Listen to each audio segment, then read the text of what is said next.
For the first time mga ka-One Story, simula ng mapa ko ang Phoenix Suns sa ika-12 pwesto sa West. Sa wakas, umangat na nga sila ngayon sa ika-10 pwesto matapos maungusan ng Dallas Mavericks. Kahit man meron silang parehong record na 33 wins, 37 losses, mas aangat pa rin naman dito ang Suns dahil sila ang mas lamang sa head-to-head matchup. Dahil dyan, nakapasok na nga sila sa play-in tournament at magkakaroon ng chance ang makapasok sa playoffs.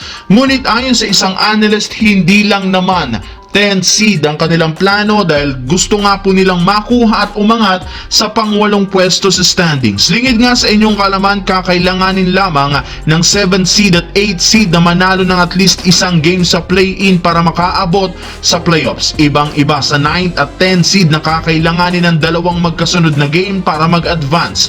Para syempre upang makahabol sa ika-8 pwesto, kakailanganin nilang magkaroon ng sunod-sunod na panalo since almost 6.5 games ang kalamangan sa kanila ng top 8 na Minnesota. Hindi na rin naman nila hawak ngayon ang kanilang kapalaran dahil aasa nga sila sa ibang mga laro para umabante sa Western Conference. Samantala, bago pa ang second game ng back-to-back ng Lakers laban sa Milwaukee, ibinulgar na halos majority sa mga key player kagaya ni Luka, Dorian Finney-Smith, Austin Reeves at Jared Vanderbilt pagpapahingahin matapos ang tatlong magkakasunod na back-to-back games. Hindi nga kasama dyan ang nauna nilang player na out dahil sa injury kagaya ni Lebron, Hachimura, Maxi Kleber at literal sobrang undermanned ang lineup ng Lakers na inaasahan tatambakan ito. Pero meron pa rin namang positive side ang ginawang dito ng Lakers dahil makakapagpahinga ngayon ang katawan ng mga rotational players. Isa rin naman ito sa mga planong paghandaan ng kanilang natitirang 12 games. At bagamat kulang na kulang ang lineup, sinubukan pa rin nila kahit papano na makipagsabayan